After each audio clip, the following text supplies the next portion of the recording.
Welcome to You Can Sip With Us. It's fall season, baby. I'm Ashley. I'm Colleen. It is very... Are you feeling the fall vibes as much as I am? No? We just went to the zoo and I sweat my ass off. Oh, how hot is it in hot. Arizona? I think we've been home for an hour and my bra is still wet from sweat. I hate being hot. I hate being hot. It makes me so fussy. Oh, God. Yeah, I hate it. We thought it was going to be cooler today because it's only 92. Well, now it's 95, but it was only 92. But, yeah, now, false alarm, folks. Yeah. I don't recommend the zoo right now. It's not 90s here, but in Oregon, it's like 80s. 80. So are you feeling fall? I am, but we also did some fall activities this week. And we have pumpkins on our porch. So that's very fall. That sets the whole mood, right? Every time you come and go. It's 82 right now. It's going to be 84 today. Nice. Yeah, that's nice. It's nice, but I get hot. I mean, that is warm. That's still warm. Like everything we've done outside this week or weekend, I've just been really hot. Mm-hmm. Yeah. Unexpectedly. It's not. I don't do well with the heat. I get very cranky very fast. Mm-hmm. Are you feeling better?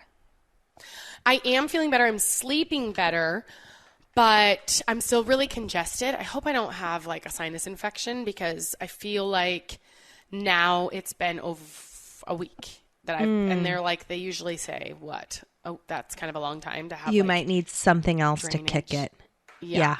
So I feel better, sleeping better, coughing still, but not like terribly. Yeah. If you guys missed it, we recorded Patreon. We do a second episode a week over on Patreon, patreon.com/You Can Sip With Us. And that's like the behind the scenes. So we show up as we are on that show. And Colin and I were both in recovery. Yeah. Her from the COVID. Rona. Yeah. Yep, that took the lewd house down, and then me just from a standard cold, I think. I don't know. And your kids are fine? Myself. John's fine? Yep. Yeah. Good. Mm-hmm. Yeah, John had a cough for like 6 hours. Oh. That guy, I have no idea. His immune system is just next level. Yeah. So yeah, he had a cough for an evening, and then by the time he woke, he had no issues sleeping, and then by the time he woke up, he was fine. Unbelievable. But yeah, I'm feeling better. Are you sipping on anything? You guys, well, how are you guys feeling? Fine. I mean, at this point, it's been for Chris 12 days since he tested positive and me like 9 or 10. So we're through it. Okay, great. You know, we're through it. We made it through. How are your brothers and dad family doing? Good. Yeah. Yep. They're doing making it through as well. Yes. I mean, they're not great. Okay. They're in, it's like hits them a lot harder, I think. Mm-hmm. It's hit them a lot harder. But they're doing well. Yes. But it's not like harder where they're having trouble breathing and there's thoughts right now of like a hospital, anything. Oxygen. No. That's good. So they're miserable, but they'll get through it. They're getting through it. Okay. Yes. Well, I'm asking that because we talked about it on Friday, but they're immunocompromised. So it's been a thing, you know, to make sure that they don't get it. And now they have it. But there is, like we were talking about on Friday, there's a little bit of peace with that too. Of like, okay, we did it. We did it. Yes, I am sipping something. I am sipping a hard seltzer neutral pineapple flavor. And then I brought a backup of a hard kombucha. Oh, nice. What are you sipping? A matcha. Because I haven't. Oh. So, okay, we were in this little bit of a limbo today on if we were going to record or not record today. Yes. And so I was very much thinking we're not going to record. And so when you I was going to go do a run. I was like in my running pants, in my running everything. And so my because the kids are down, right? So it's like kids go down. It's like run, shower, eat, kids wake up. And so then I'm like, okay, rework, podcast, maybe run if there's time. That's where we're at. So no drinking. Like, I didn't want to, but that's okay. It's all right. Because it didn't really sound good anyway. Still kind of being on the tail end of it all, Yep. A hot toddy, though. That sounds good to me. Mm-hmm. That sounds good to me. Yeah, but it's, you guys, spooky season here on the pod. And it's kind of like a fall kickoff today. And one of the episodes we've been really wanting to do is an episode we actually did a long time ago, which is how to fall in love with anyone. 4 years ago, really, right? Wasn't Yes. it 2018? Yes. I So think it there's was like this winter 2018. article from the New York Times that is titled "The 36 Questions That Lead to Love." And these are 36 questions in a study broken up into 3 sets. The idea is that mutual vulnerability fosters closeness. And so Ashley and I did this challenge 4 years ago to see, do we know each other as well as we think? How vulnerable can we get? And can we fall even deeper in love with one another?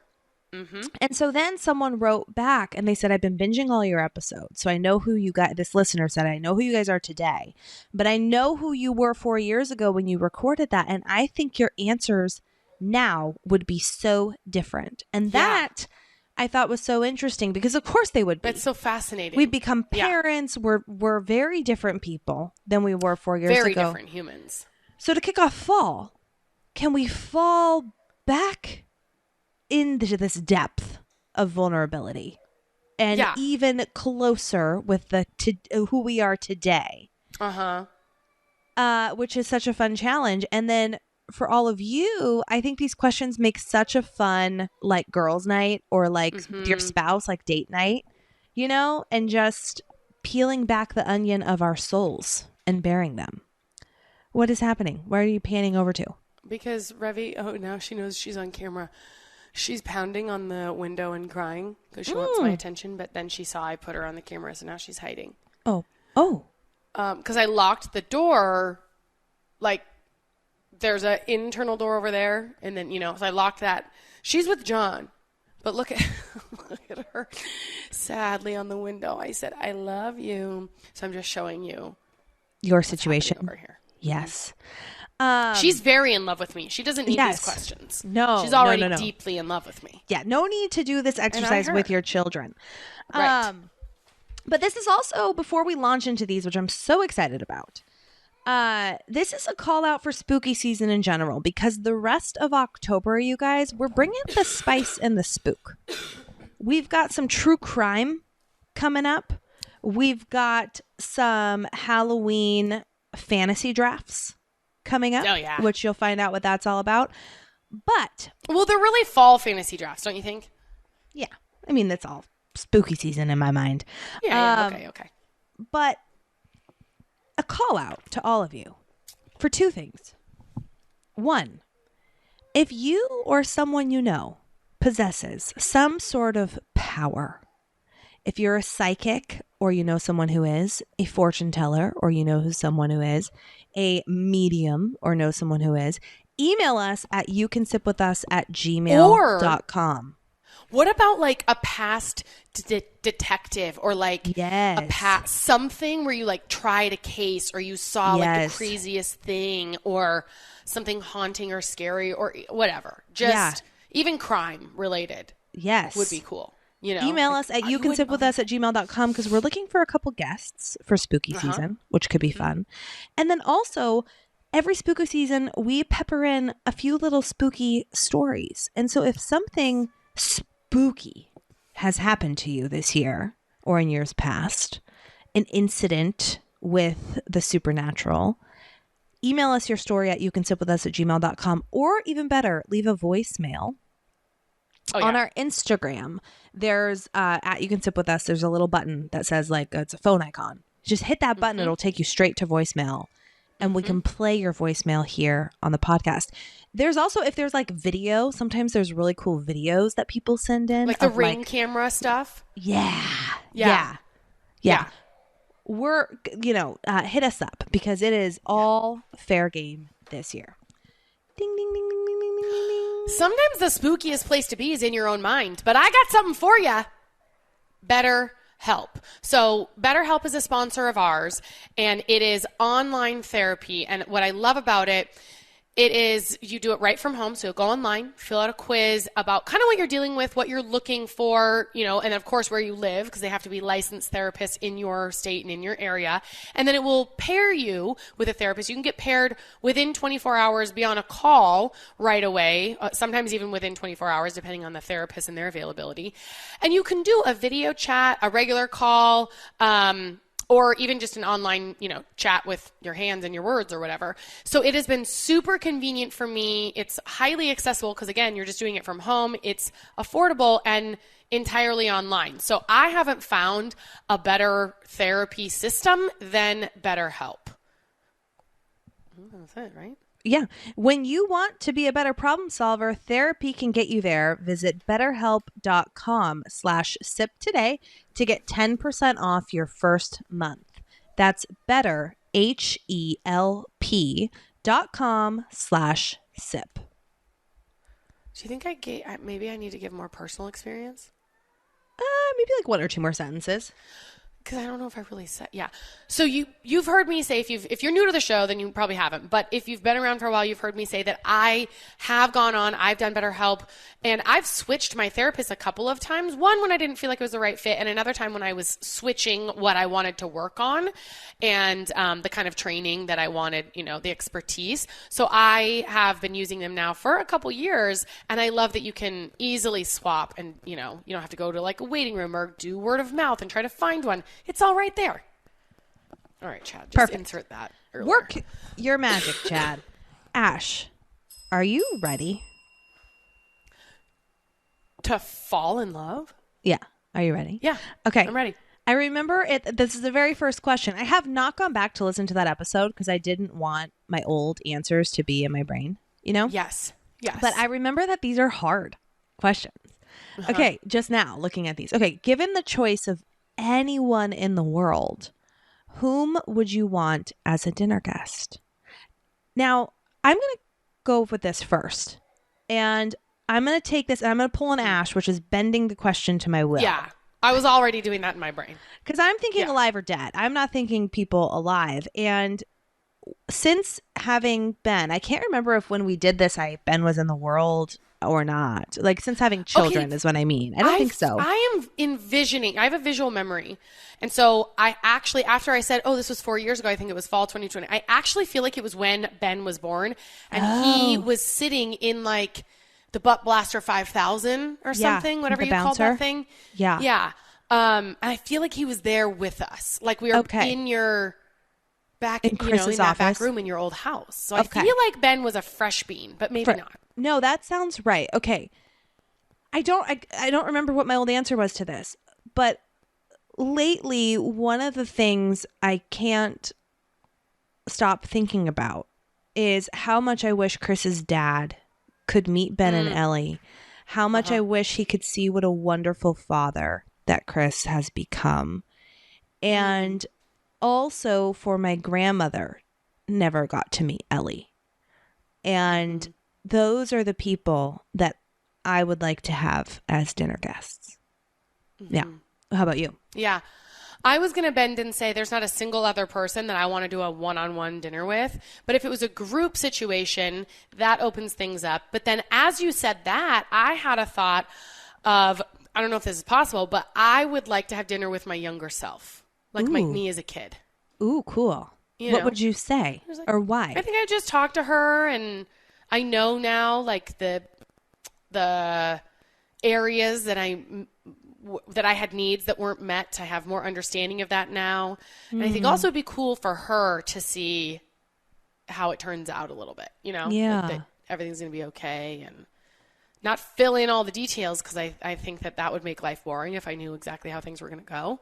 Yeah. But I would just let her know like it's okay. And I'd probably talk to her about her body and the achievement addiction and just like, I think I would just love her, more. I love that. Yeah. Okay. Would you like to be famous in what way? I would not like to be famous. I don't think in any way. But I would like to be rich. I would like to be Kardashian rich. I would like to be famous in the way of entertainment. So Like singer? Like no, like an actor, an actress. Okay. But specifically with a live audience, or maybe in movies would be cool to like create in that way. But I think it's less about the fame as it is the opportunity to like have a big stage, like to be able to entertain like that. Yeah. To me, would be very cool. Or like to be a famous football player in an arena, like, and to know the feeling of making the big catch, that would be cool. Or like that kind of stuff, you know? I don't want people, because I don't know, this is going to sound arrogant, but I do feel like I've experienced what fame looks like in my own little world. Like in the Beachbody community, when I was top coach, it was unbelievable. Like I wouldn't even be with my parents and they would stop when it was at a Beachbody thing, stop and ask to take pictures with my parents, and stop and ask to take pictures with Revy, and then of course me, you know, and John and stuff. And that was just one little, it's like in a small world. And I feel like that was it's cool. And I'm glad I had that for a moment, but it's also very overwhelming. And I don't have like the kindness level. Like I'm me, who you would expect to see in person and online. And I don't feel like I'm nice enough to be really, people would be saying like, oh, I met Ashley Wilson and she's a bitch. Probably, like, I don't think people probably said that in that world, but if that was my world all the time, like this sounds so arrogant, but the way I think of it is like, I kind of experienced, it was a little bit Kardashian level. Like you can't walk anywhere, right? Can't do anything without someone knowing who you are and wanting to talk to you. And everyone was very, very kind. But like you're out to eat and people are just looking at you. Everyone's looking at you. And like, you know, so I feel like if I was a football player, I could walk by a football player right now. And unless they're Tom Brady or Aaron Rodgers, I don't really know what any of them look like. So if I was like an anonymous famous, or like a director or something, maybe where I wasn't like, I just don't think I'd want it to interrupt every time I go to the grocery store, or every time I'm out to eat, or you know. Yeah, for it to invade your life in that way. And then, and it's one thing for me, I feel like it's another for kids. I was very uncomfortable with people coming up and like just wanting to take pictures of Revy. Yeah. Because it's just kind of creepy to me a little bit, you know? So I feel like now and I didn't have Mac at the time, but now having Mac and Revy, like if I'm out to eat, I don't really want my kids growing up famous. Yeah. That scares me because you see, Hailey Bieber talked about how normal Justin is having been famous at such a young age, but you hear about how hard that is on all these, you know, these kids that went to like Mickey Mouse Club. Yeah. And they're like famous at a young age, Drew Barrymore or whatever, and how hard it is to grow up in that industry with all that pressure and the lights on you and attention and you're not allowed to really be a kid. Yeah. So I think if we were famous, there would be some impact on our children, and that scares me more than anything. Totally. What would you constitute as a perfect day for you? Oh my God. That's so hard. I feel like I want to think about, in the past, have I had a perfect day? For me, because, go ahead. It's waking up and I can feel my answer changing. It's interesting because I don't know what I answered last time, but I know the Colleen of today. And it would be to wake up and have a delicious breakfast made for me. Right? Without having to do dishes or like for the whole family, delicious breakfast made for the whole family that we can enjoy together. Not having to get up and go out to a restaurant, being at the house in our pajamas, beautiful, beautiful breakfast. Yeah. And then it would be getting picked up. Oh. And being taken on some sort of outdoor adventure. Maybe like a guided family hike or some sort of beach trip or something outside where we can all have fun and be outside together, where we can be active too, because that to me is part of a good day to me is having moved. That's so good for my brain, but also I love family time outside. coming back to like a hosted, someone else makes it, dinner, barbecue with friends and family over. And then like a small group, kids go down, a small group stays for like drinks and games and fun. That to me would be perfection. Yeah, I was thinking I don't like to have too much scheduled stuff. So I would want to wake up. But I don't know. I also just started waking up recently early, and I really like that. So part of me was thinking I want a leisurely first half of the day. Like I don't really want plans until 2. So I can get up at whatever time. Like maybe I wake up early, maybe I don't.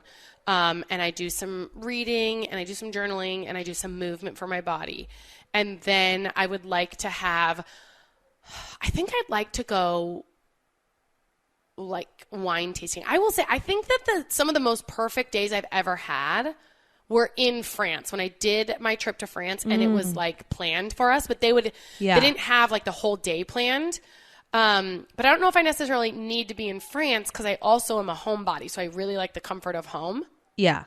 You know, but I like the idea of like, okay, starting at 4, we've got this wine tasting and we're doing this or whatever with people that I love, that I would have fun. It wouldn't be the same people that I went to France with, but I was just thinking about why was that day so perfect? And it was like a new experience that I didn't have to plan, that was 5-star, amazing food. You get a nice buzz, like a happy buzz, and then move on after wine tasting to a yummy dinner, probably some sort of pasta place, like legit Italian pasta that's gluten-free.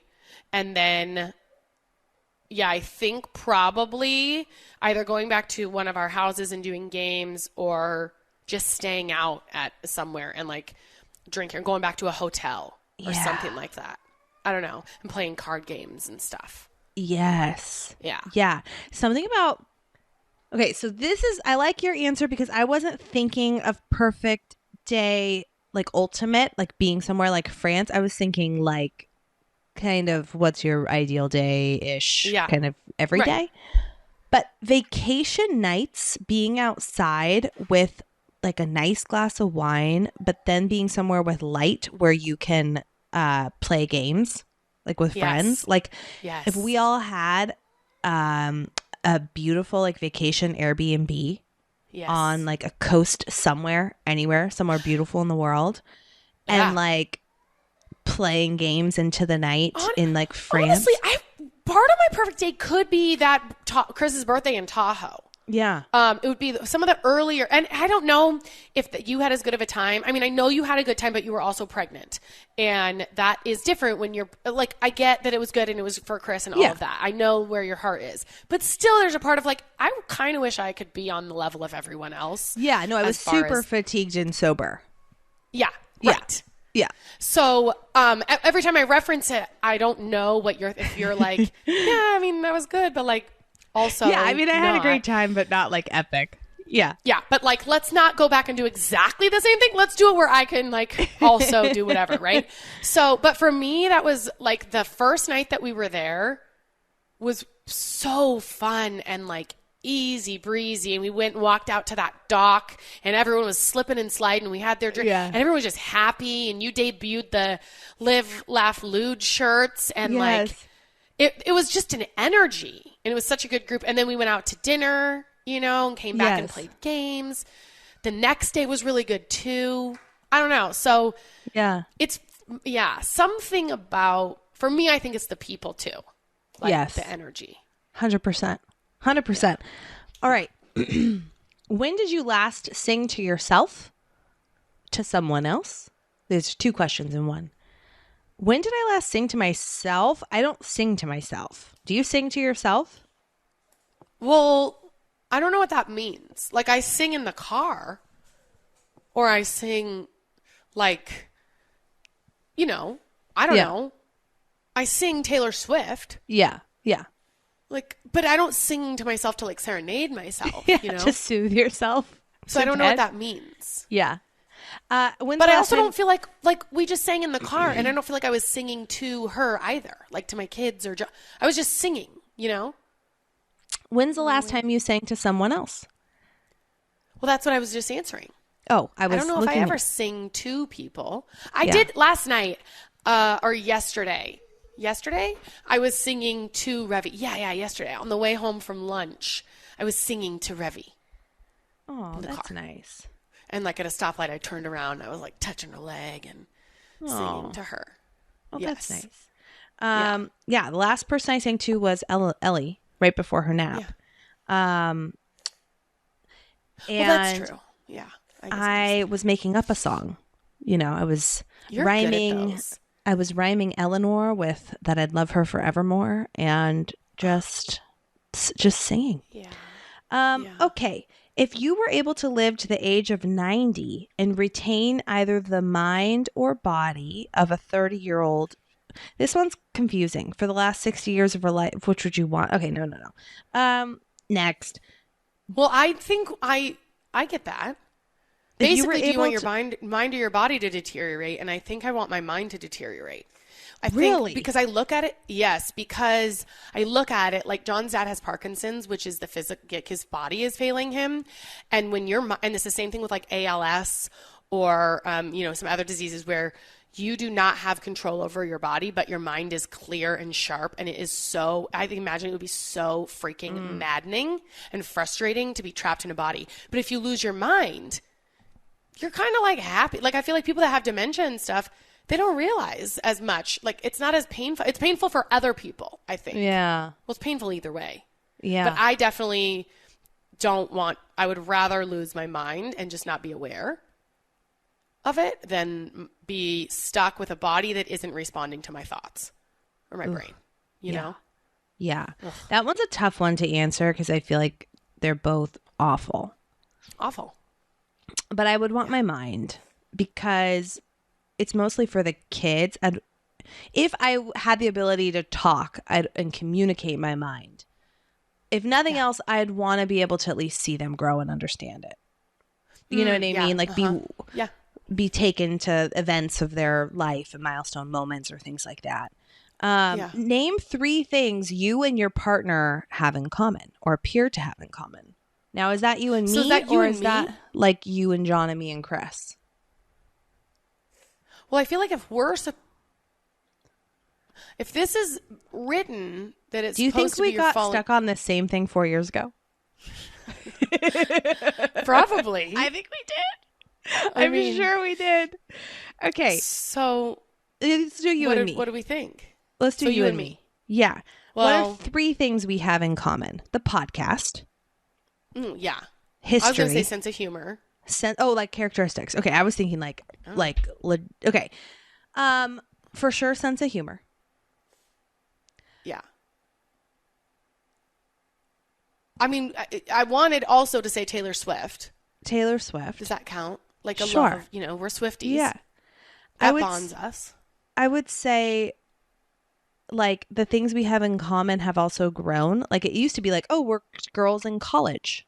Like, you know what I mean? Like same stage of life. And now it's like, oh, we're both like women who have aspirations of our own and juggling like motherhood and marriage and like all of these things. I think we both have a zest for life and adventure and enthusiasm to like explore what this world has to offer. We are both very good at celebrating everything big and small. Oh, that's true. I would say. Yes. Big on celebrations of things. Yes. I would say we're both spicy in our own ways. Yeah. You know? Different levels of spice. Different, not levels. Yeah. You said it, in our own ways. Yes. Okay. For what in your life do you feel most grateful?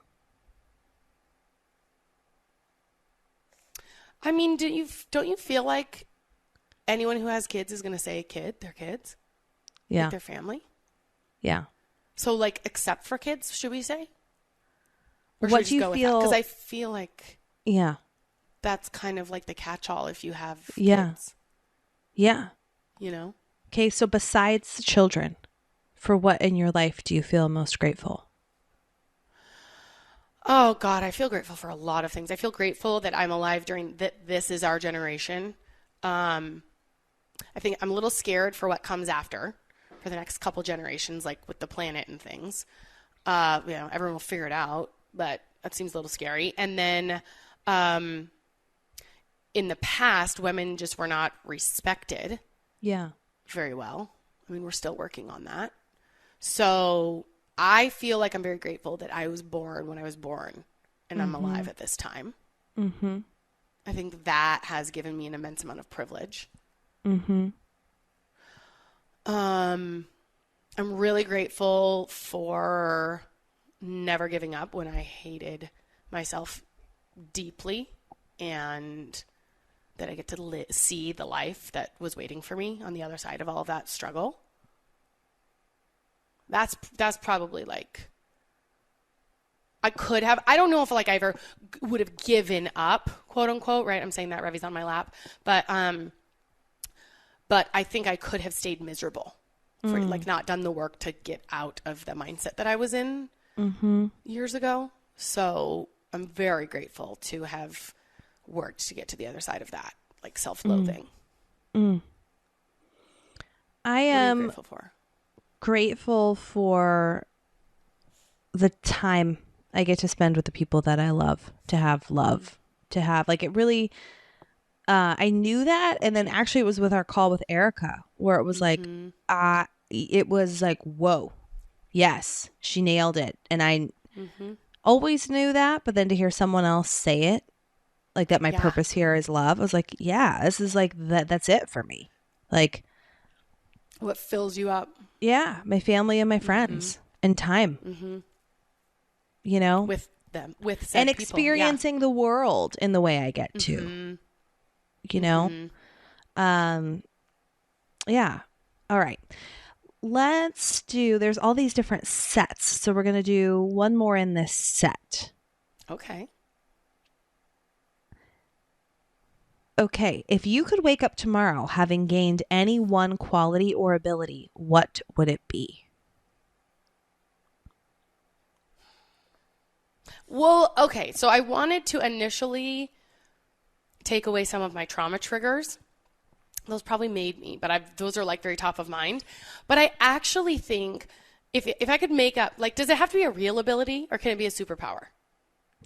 Spend it. It can be anything you want. So I think I'm going to go to, and I've said this before on the pod, if I had a superpower, I would want to have X-ray vision where I could pull back, it's like a map of the sky or like something. I can look at a map and it'll say, these people in this house, you want to know them. They're going to become your best friends. Right? Like these people over, like I want X-ray vision to know who is supposed to be in my world. Or like sometimes people on social media, right? Like a lot of my really good friends I've met through social media, and maybe I'm talking to some of them now, or maybe some of them are in my groups now, but I don't know who they are. And I think like, what if I never got to know Shannon and like somehow she slid through the cracks and she wouldn't be in my life? Yeah. That would suck. So I'd like the X-ray vision to be like, oh, this one. You know, fireworks are going off. Pay attention to this soul because you guys are going to be tight. Yeah. Thieves. I think I'd like that quality. I would like to be able to cure people with my fingertips or my hands. Oh, wow. Just to be some sort of like amazing healer. Wouldn't that be cool? Oh my gosh, that would be very cool. That's way better. That's huge. But like if anyone had anything going on, or myself, right? So it's like, oh my God, you'd be like, COVID? We don't have COVID. Zap. We're happy. Zap. We're good. Oh yeah. I'd be like, call. We got to push the pot. I'm not feeling good. Pop. Oh, I'm miraculously better. Yeah. Yeah. And then also the big things too. Yeah. Dude, I'd be like that guy. There's this one guy. I remember Oprah did an episode of him. Oh yeah. Where did you're talking about? He'd like put his hand on their head and like they'd be able to blind people can see again, and he'd like shove something up their nose. It was like his name was like Father John or something like that, and like it was wild. And Oprah went to go see him, and I want to Google like make him walk. Where is that guy today, and what's he up to? Because that was mind blowing. Ding ding ding ding ding ding ding ding. All right. So if you don't have a superpower to like heal everyone, you can at least shop at Thrive Market, which means you'll find everything from healthy pantry essentials to sustainable meat and seafood to non-toxic cleaning and beauty products, and it's all delivered right to your door. Thrive Market is like a superpower in and of itself because this is the place. Like it is, so you can find anything you want there. I stress so much less, and it arrives so quickly. It's kind of freaky deaky, spooky, super amazing. And good. The prices are spooky good. When you buy from Thrive Market, you can save up to 30% off the best organic groceries. If you're looking for things like low sugar or keto, gluten-free, they have all these filters that you can hop on there, and it makes it super easy to narrow down exactly what you're looking for, or take all the filters off and just browse around, which is what I love to do. I found the cutest, like they've got awesome snack stuff, right? For Ben, I always go in there and browse the kids stuff. I always get the staples too. Like they have amazing marinara sauce and like amazing pantry staples. But then I go on and I like to look at like the makeup and stuff too, just for fun, to see what they have, because I'm getting into like cleaner things for my face. And I found this one like it's like lipstick and the cheeks. You know, you just kind of hit everything at once and then just like dab it all in. And I freaking love it. Thrive Market's fast and free carbon neutral shipping is also the way to save not only tons of time. Chad, clean this up. What minute are we at? 35.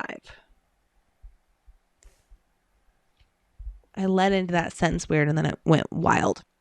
With Thrive Market's fast and carbon neutral shipping, you'll also save a ton of time otherwise spent in grocery lines and parking lots. Best of all, when you join Thrive Market, you're joining a community of 1 million plus members and sponsoring a family in need. Get convenient, high-quality, affordable groceries delivered with Thrive Market. Join Thrive Market today and get a free $60 gift. That's THRIVE market.com/sip to get a free $60 gift. That's thrivemarket.com/sip.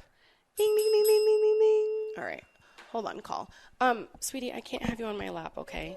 Because it's hot and I'm kind of tired and I'm working right now. But I'll be done. Just go watch one show and I'll be done, okay? I love you so much. I'm so glad you came in and said hi. Okay, you can sit over there. Yep, if you want to sit over there and be quiet. Okay. Aww. Sit by me.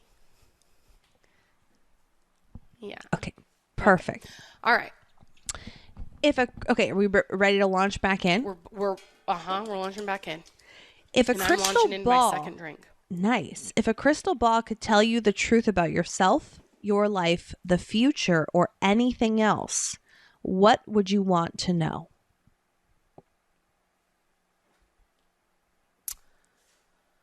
Oh, shit. I think I would only want to use it. I mean, it's so hard because what I was about to say is I think I'd only want to use it to know like the immediate future. Like, it's decisions that I'm struggling with, right? Or like, it's a quick flash of like, how's this going to look in 10 years? Don't give me any specifics, but like, everything's going to be fine, right? Rev and Mac are still good. We're still healthy, whatever. But then I also am like, what if we go and like, I go in the future in 10 years, one of my kids isn't there and what happened to them? And then I'm going to be like waiting over the next 10 years, terrified of what happened to one of them, or me, I'm sick in a bed in 10 years. Like, I don't know if I want to see that. And I don't know if I actually, you know what? I guess you could show me the lottery numbers. There you go. I'll take that. There you go. Yeah. I'd be curious. Yeah, I don't want to know things about myself or my life. Because to your point, it's like, I don't want to be just wait and see. Like, oh, how does this lead to that, lead to that, lead to that? Yeah. Or like totally demotivated. Like, what's the, I don't want to become what's the point? Chip on my shoulder type person. Yeah, lottery numbers would be cool. Like access to things, like going to something really busy and they're like, some kind of light beacon would shine on parking spots just for me that no one else could see. So I like would know where to go, like little hacks. I'd like little futuristic hacks. Oh, that'd be cool. Yeah, that's a cool idea. I'd like to know if people are going to live on Mars. Like, I'd like to know the way future, well past like my life, your lifetime, probably my kids' lives. Oh, okay. That could be interesting. Like what are things going to look like several hundred years from now? Mm-hmm. That would be interesting to me. Okay. That would be cool. Also, I would kind of like, speaking of that, wouldn't mind looking several hundred years ago. Yeah. You know, we can see that kind of in the history books, but it would be cool to like really experience it. Yes. Emerge, but like safely, you know? Totally. Yeah. What do you value most in a friendship? Probably when I think about the people that I love spending my time with the most, I think it's humor. Yeah. My gut first said loyalty, but I don't know if someone's loyal until I'm like I don't think, you know, when we first started our friend, I didn't know that you were loyal, but I still liked you right away. So I feel like humor is the first thing that is going to draw me to someone and like keep me excited about them. And then loyalty comes later. Yeah. Yeah. Humor for sure. I'm with you there. Yeah. Yeah. I value ease in a friendship too. Mm-hmm. Like where it's just easy to like, you know, there's not, how do I put it? Where it's like, maybe it's that there's just like a lot of grace, or that it's just that there's acceptance for who you are. I think especially like being a parent now, you know, sometimes you get together with friends and it's like hard to keep up a not to keep up a conversation, but it's like there's a lot going on. You know, the friends where you can like show up and juggling just act with kids and stuff. Yeah, or like or even if you're just like zonked and you're tired, where you can just show up and you can just be, and there's an ease and there's not expectation. You don't have to try hard. You can just be, come as you are, stay as you are. Like there's You're just loved as you are. Yes. Mm-hmm. Yes. Okay. What is your most treasured memory?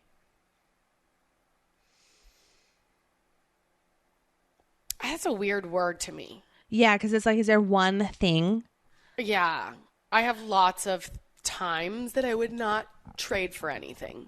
Yeah. Again, I feel like, okay, it's like marrying John, my whole wedding weekend. I think almost, well, I know you can say the same thing. Like the wedding weekends, when you have all your favorite people there, are just unbelievable. And then like you become this union. It's so cool.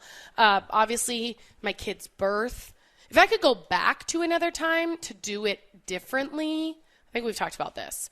I would trade to go back to when Rev was born and just have more peace and ease, knowing it's going to be okay and you'll get through it. And like, I don't know. I would like to have second child brain with my first child. Yes. I do know. Because I feel like I missed out on a lot of bonding and peace when I first brought Rev home, which is probably just part of it. But then I have lots of memories. Like I still think about that time when we went to Taylor Swift in Denver, as that whole day was one of the best days. Do you remember we went for a walk with all the girls and we went out to eat, and that was where Lindy or someone slapped each other with, it was like a little garnish and a drink that had a hand. Yeah. And we got on slow-mo and we laughed our asses off. And oh my God, that whole day is one of my top 10 days of my life, probably. Yes. So much fun. And then I have other, you know, other memories like trips when I was little, and I would say certain things with my career that were huge milestone achievements. So I don't know if I can say like, oh, I treasure this memory more than anything. Yeah. Yeah. This is the birth of the children. You know, takes the cake. Are you still there? I muted for a second to tell her something. Oh, okay. The birth of the children. For sure. It's hard for anything to top that in my mind, because it was like such a wild experience to, you know, to physically, emotionally, mentally, all those things.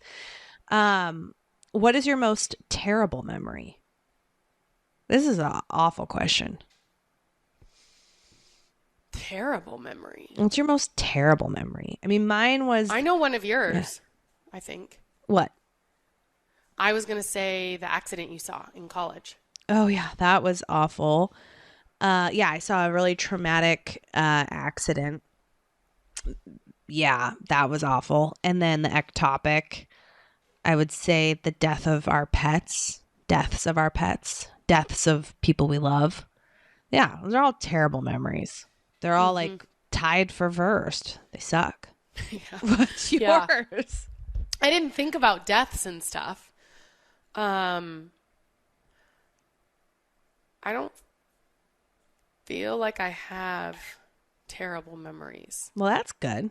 Obviously, I have memories I don't love, but I'm such a, like, I'm at this place with my brain where I believe everything happens exactly as it should.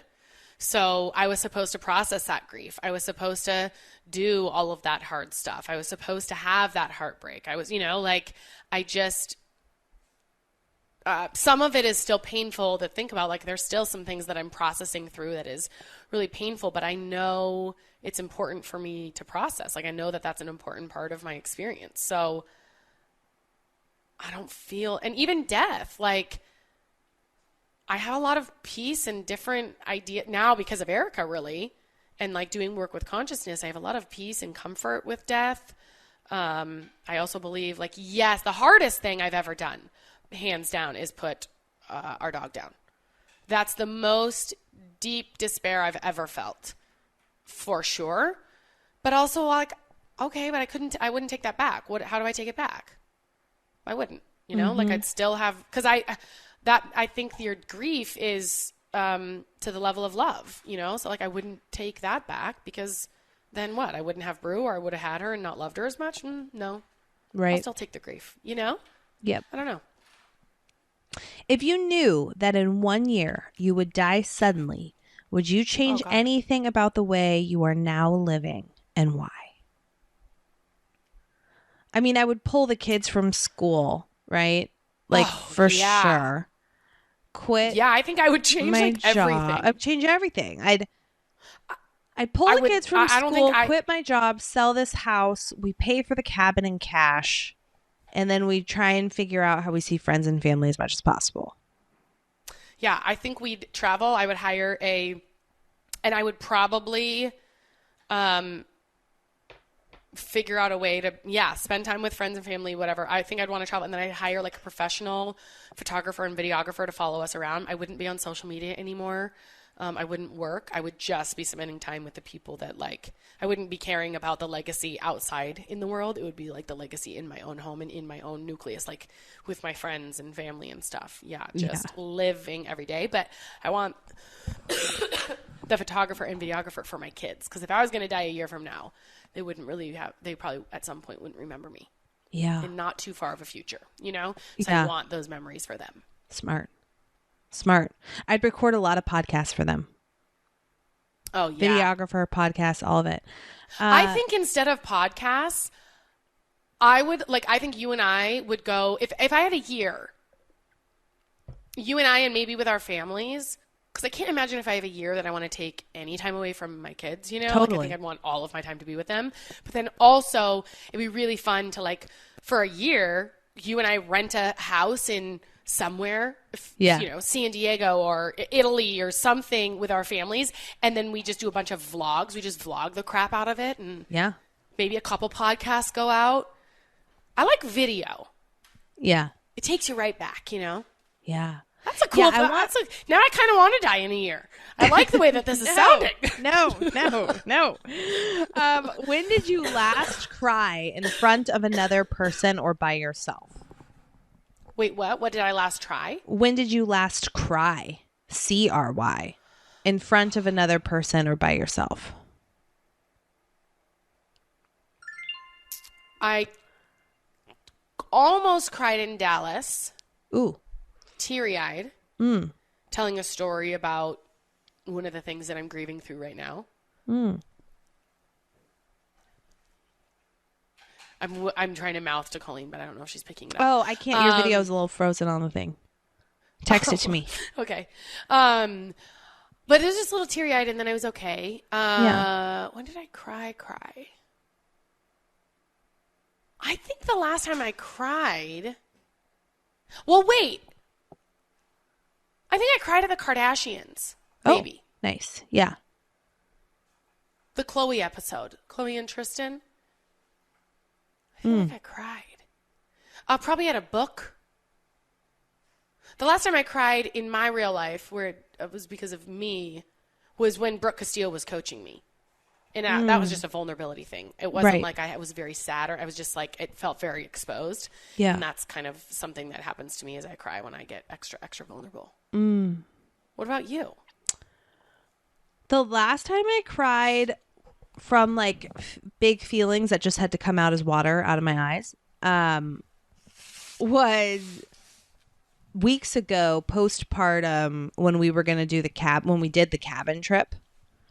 And it was the packing leading up to the cabin trip that I just, and then it was at the cabin because Ellie was in a leap, and it was like a breastfeeding moment that was just hard to figure out what was going on. And like, she was gassy or something. And it was like, she was in so much pain that then I just started crying. You know, those things where you're just like, your hormones can't take it anymore. Yep. And then, oh man, the newborn stage, I feel like I cried almost every day. Yeah, but I haven't had any of those moments since then. Like, it's been a really smooth situation, but then I cry a lot. I'm very sentimental with life. So like, yes. So like, yesterday I was watching Ben play, and he just was so happy, like, that I got teary-eyed because I was just so happy he was happy. That happens all of the time. Yes. All the time. If you were going to become a close friend, it says with your partner. But so this is assuming that we don't know each other. This is like two people, right, who are going to fall in love. So how about we say if you were going to become a close friend with someone we don't know, please share what would be important for him or her to know, like about us.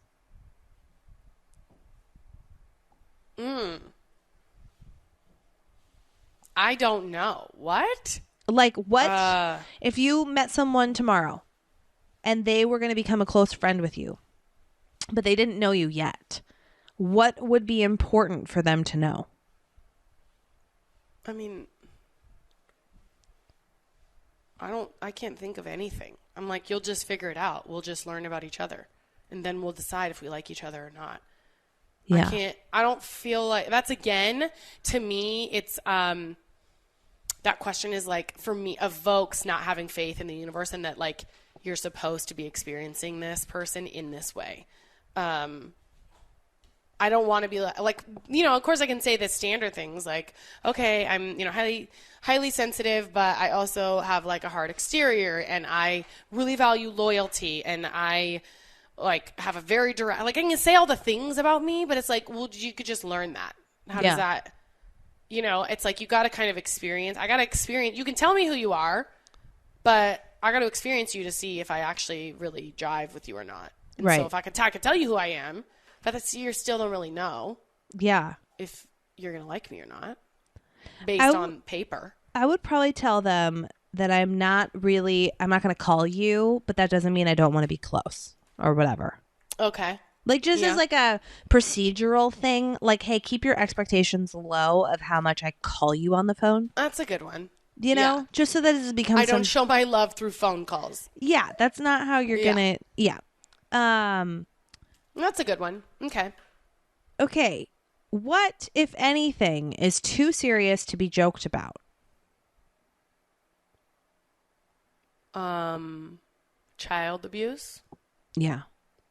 Yeah, there's a lot of topics, I think, because there's this thing where it's like, nothing is off limits because it's all, if it's a joke, right? Mm-hmm. So I think the nature of the question is, do we agree with that sentiment? But I don't know how this question makes the mix of us falling in love. Unless it's just, actually, I do see how it makes the mix, because it's like exposing what people think is like, if there's something that should be, like what is important to them, you know? Yeah. I can laugh at most things. Like, I would have said racism, and maybe I should still say that.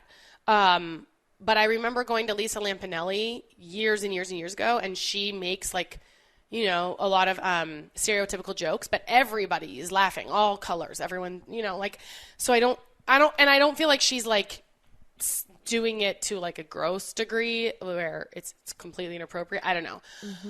And then there's been other thing. Like I just saw there was a thing that came up on my TikTok the other day about politics, and it was making fun of Democrats, basically like woke Democrats.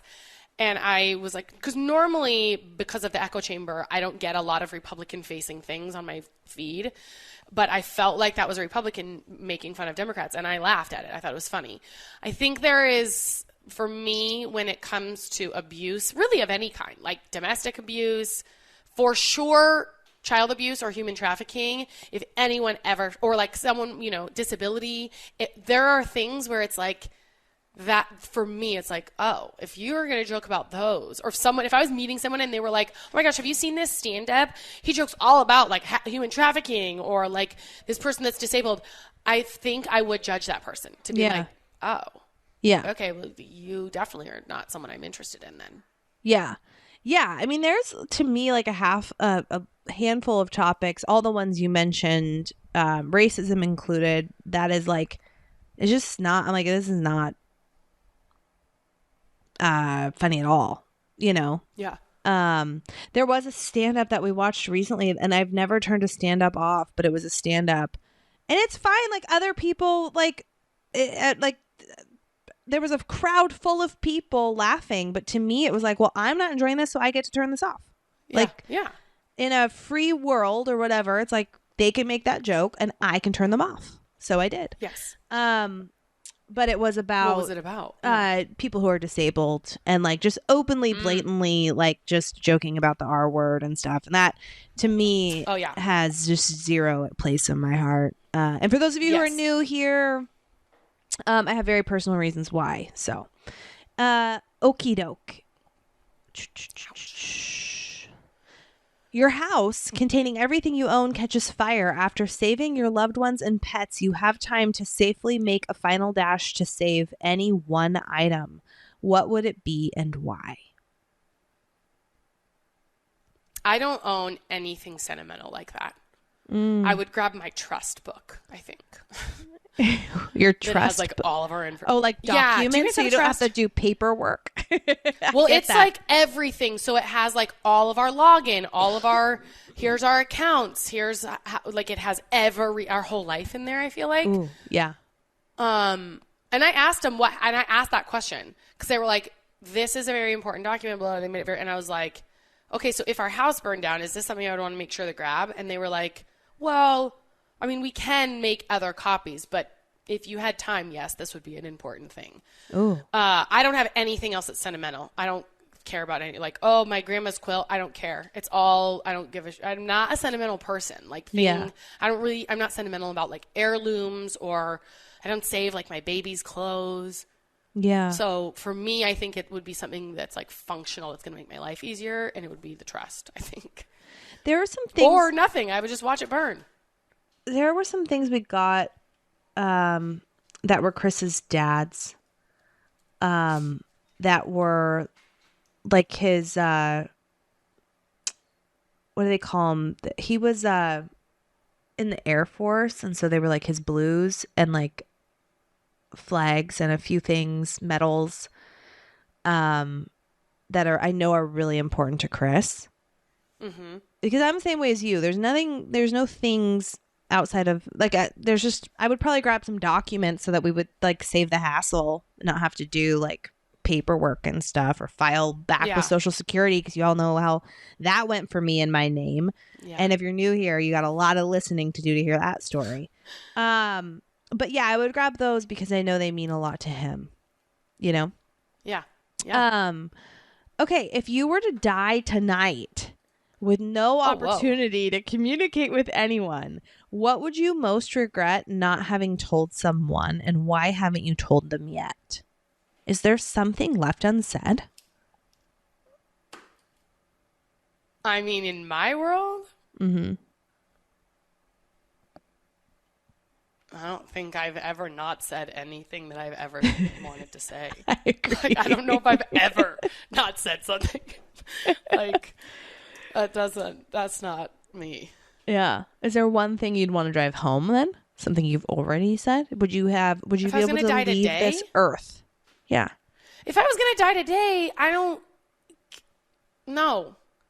I'd probably bawl my face off. Like if I was dying tonight, I don't even know if I could enjoy my children. Yeah. Which is who I'd want to spend my time with. I would be so sad about leaving them this early. Yeah. I feel like that's a terrible question. Yeah. These are really vulnerable. Unless These I'm are 99 and I'm already on my deathbed, then appropriate. Yeah. Like, what other door do you need to close? But I'm not. I have no if you're telling me right now that I'm going to die at 37 and I'm abandoning my 2 kids, no. There's nothing I need to say that's going to change the fact that this is absolutely unbelievable and unfair, and I don't want to do this. I'm not ready to die. You know what I mean? Last question. Okay. Well, wait. What about you? Same. It's like a traumatic question to even think about answering. So yeah. Today? Get out of here. I know, it took a turn. The last, I gotta say, so there's 36 questions. We're answering, I don't know, 2/3 of them or so. But it goes. We're doing pretty good. The sets get more and more intense, and like the last couple on this are like that. Oh, yikes. Like, we're not going to answer this one, but like, of all the people in your family, whose death would you find most disturbing and why? Like, these questions, man, like, whoa, they get really, wow, they close out really, really intense. Yeah. I remember after we did this episode, people wrote in like that they did this with their spouse or with people that they didn't know well but wanted to get to know better, and it like totally worked. Like, they felt close because it is bonded. Very vulnerable. Okay. Last question. Complete this sentence. I wish I had someone with whom I could share. ... No, I don't like that question. What? Okay. Because I feel like I don't have any. I am so open that there's no part of me that I'm still hiding from the people that I love, right? There's nothing that's like, I wish I could share the love of this with someone. I don't feel like I have a need like that in my life. I have a need. I have musicals. What? Chris doesn't like them. Ben and Ellie are too young for them.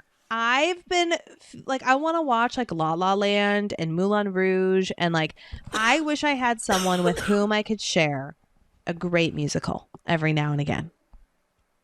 That is wow. What? It's like just a small answer, and I just didn't overthink it. This is like top of mind because I saw a Moulin Rouge Peloton ride, and I thought, there we go. Maybe that's my. Well, because I'm thinking like you can still watch those, but I want to sing with someone.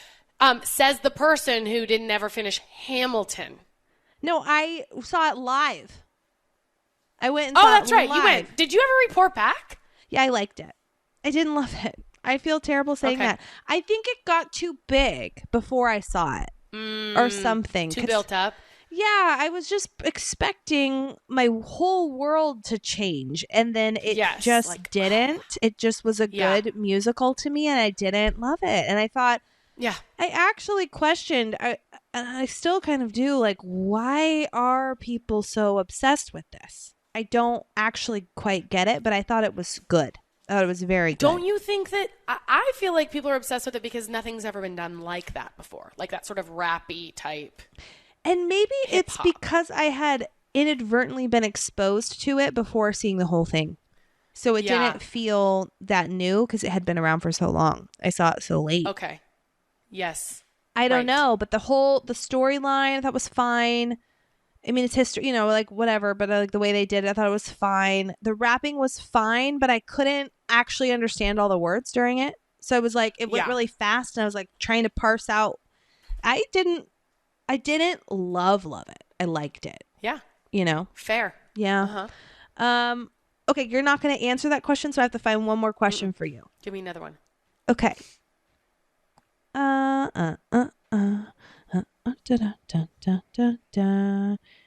you're not gonna like some of these. Okay. Do you have a secret hunch about how you will die? About how I will die? Yeah. I just think it's gonna be old age. You think? I heard the other day that 1 in 2 men get cancer in their lifetime, and 1 in 3 women get cancer in their lifetime. Do you think that's true? Sure. That's way higher than I thought. I mean, some kind of cancer at some point. You live long enough, it's going to be cancer. Yeah. You know? But I feel like I'm going to be like it's going to be an old age. It's just like, oh yeah. Like the queen. Old. Yeah. Yeah. All right. Yeah. What about you? Well, no, I know you already. I already. I'm one up on you, so now we're even. Okay, so that's my last one. Yes. Ding ding ding. Okay, ding, fine. ding ding ding.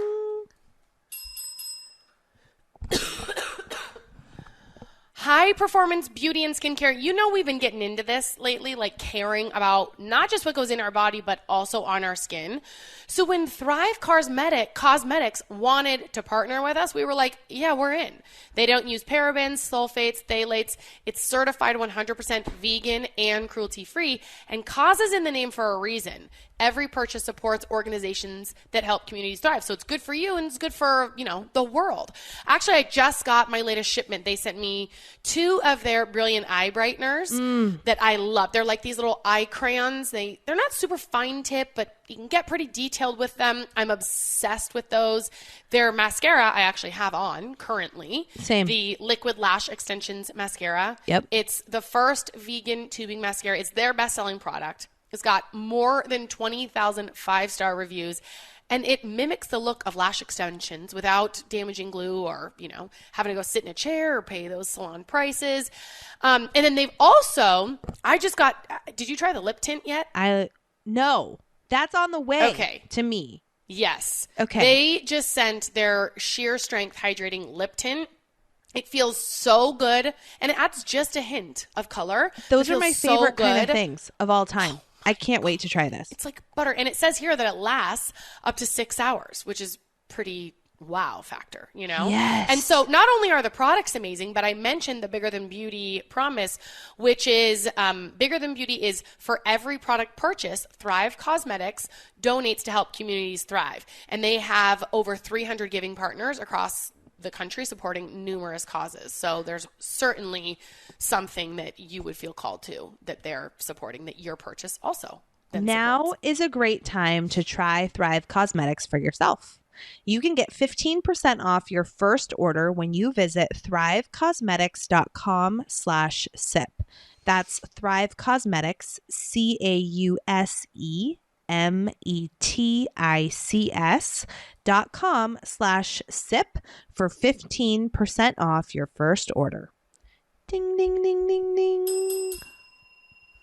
Okay. Dude, those questions are so good. Like, doesn't it feel when you bare your soul to someone, there's like a little bit of a hangover after? Like, not a bad one, but you're just like, what's the feeling? It's like, that was a little workout of the heart, feels good, like the post-exercise of the soul or something, Yeah. I feel like I don't have that feeling now, but I could see if I were dating someone and was highly interested in them, that I would have that feeling. Yeah. Yeah. Because it would be like, I'm excited to get to know you more. But I feel like I don't know that I learned a lot about you on this round. Fair. I didn't know.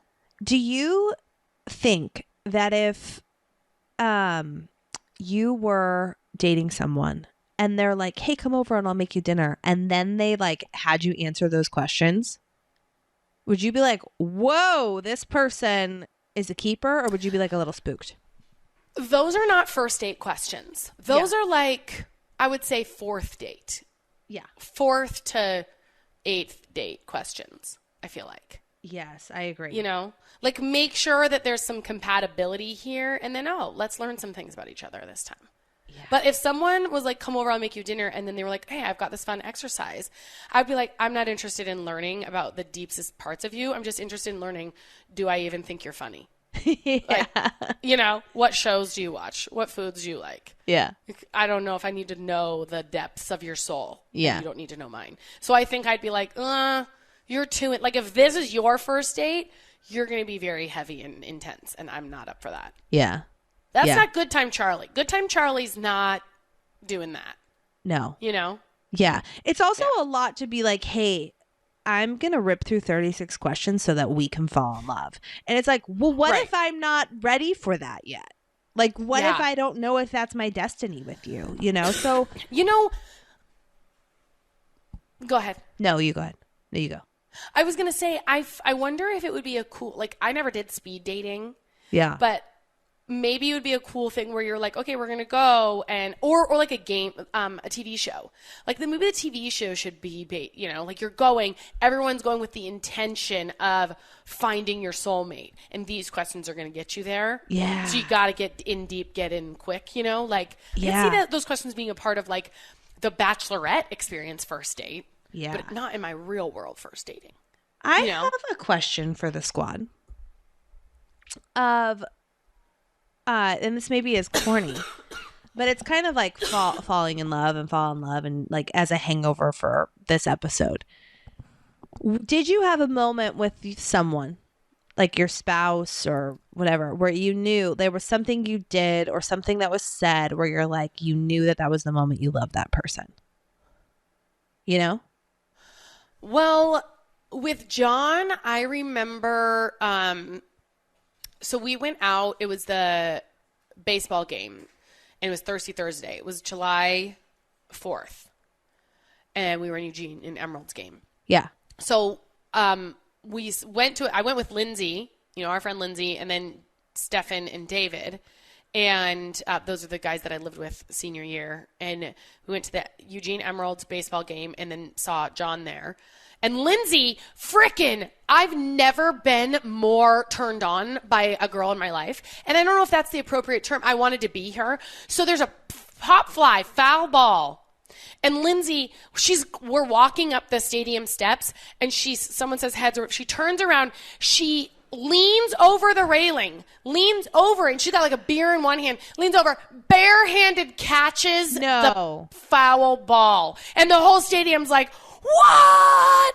Yeah. So anyway, the fact that John was interested in me after that and not Lindsay, unbelievable. But after that, that is so Lindsay. That's such a Lindsay story. Oh my gosh. I should tell her She's about a that. Cat, man. She'll always land on her feet. That girl is unbelievable. I mean, sporty. Beer in one hand, She's leaning over the railing, like backhand. It was unbelievable. Wow. Unbelievable. Wow. And of course, Lindsay, you know, she just holds it up and laughs like, oh, yeah. Ha, ha, ha. Like this was nothing. No big deal, guys. Okay, so then we went to 6th Street, which was Thirsty Thursday. And then after that, we went to, I think it was called the Rock and Rodeo, and danced. And he was making me laugh, and I thought he was cute, and I was interested in him. But then the next day, I drove from Eugene to Portland. And so we were only texting. And he was making me laugh out loud over text. I don't remember what the texts were. I wish I had screenshot of the conversation way back then. But I do remember talking to my mom and saying, I don't know. This guy, there's something special about him because he was making me laugh over text messages. And that is rare. Like, it's hard to do, I feel like. At LOL, legitimately. Yeah. So I feel like that was the time I thought, oh, shit. I love this guy. Yeah. Uh-huh. I want to hear stories. Well, that wasn't a question to me. That was just to the squad. Yeah, it was to the squad, but I love that I love that there was like, you're like, I got it. I got you, call. Yeah. Here. Yeah. No, but I want to hear stories from the squad on if there were those moments. This is a perfect example of what Ashley just said of like, because sometimes, you know, I think this is interesting is like, what if someone someday said, we did this crazy thing that we heard on a podcast and we answered 36 questions and then we knew we were in love, you know? Yeah. That would be cool. Ooh. You know? That's interesting. But yeah, no, there's definitely moments with Chris I remember, but like the most, the night I met him, I went home that night, was making macaroni and cheese with a buzz. I've told this story a lot, I feel like, but I told our roommate at the time, Casey, because we were all living together. I was like, I met someone tonight and I think he's going to be really special in my life. I don't know how, but I have this feeling. I know he will be.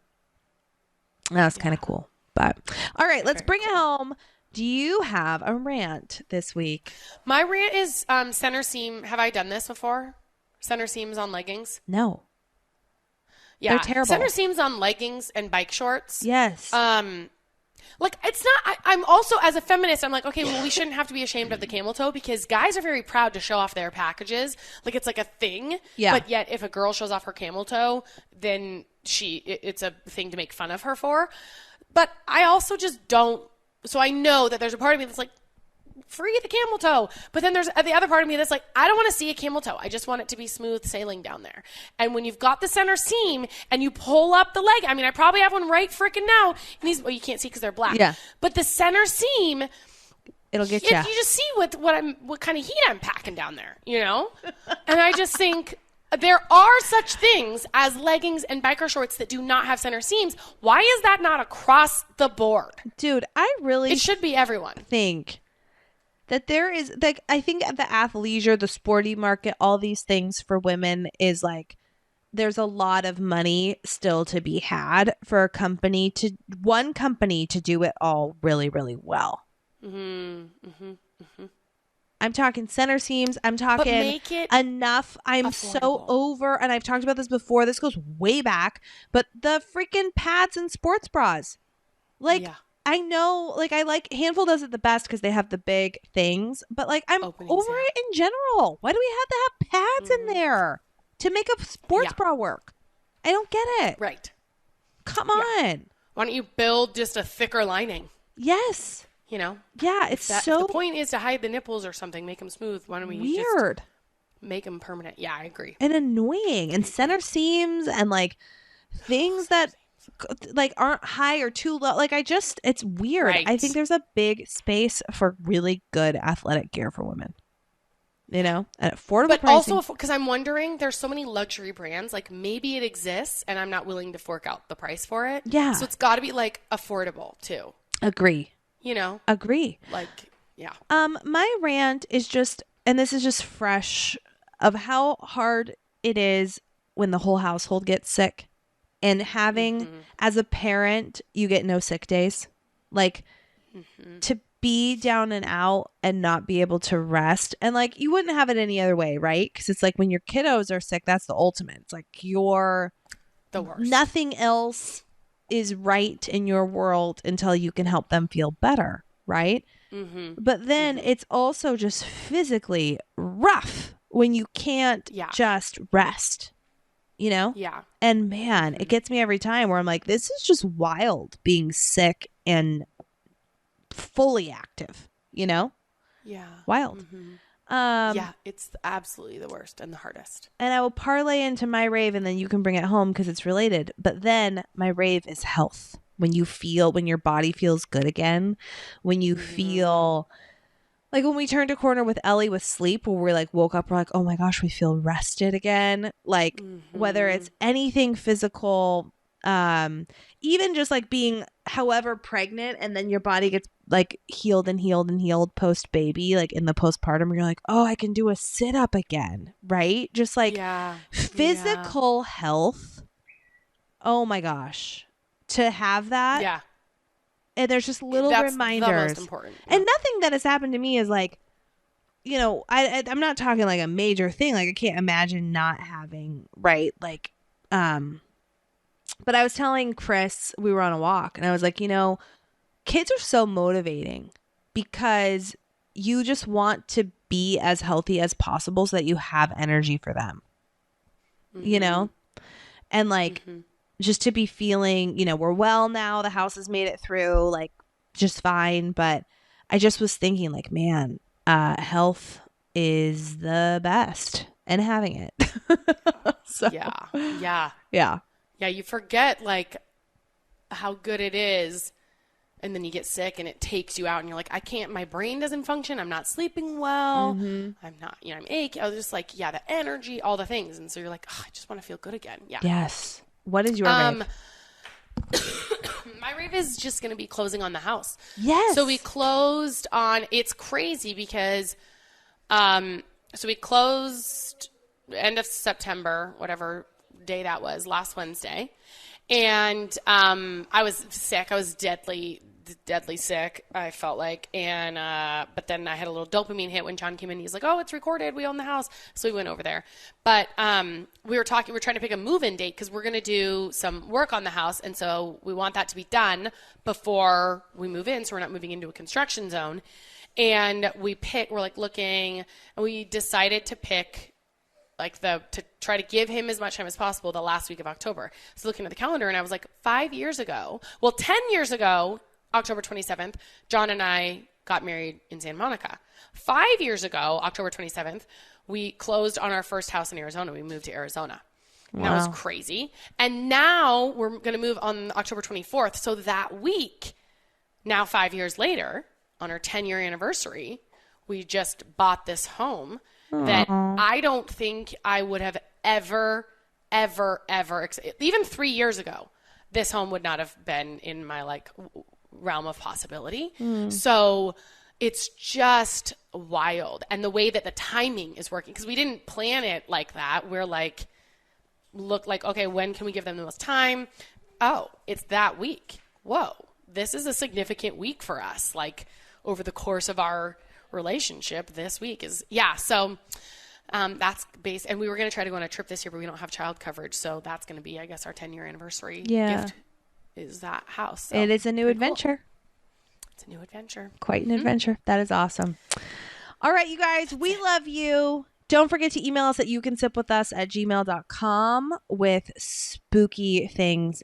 And you can sip with us always.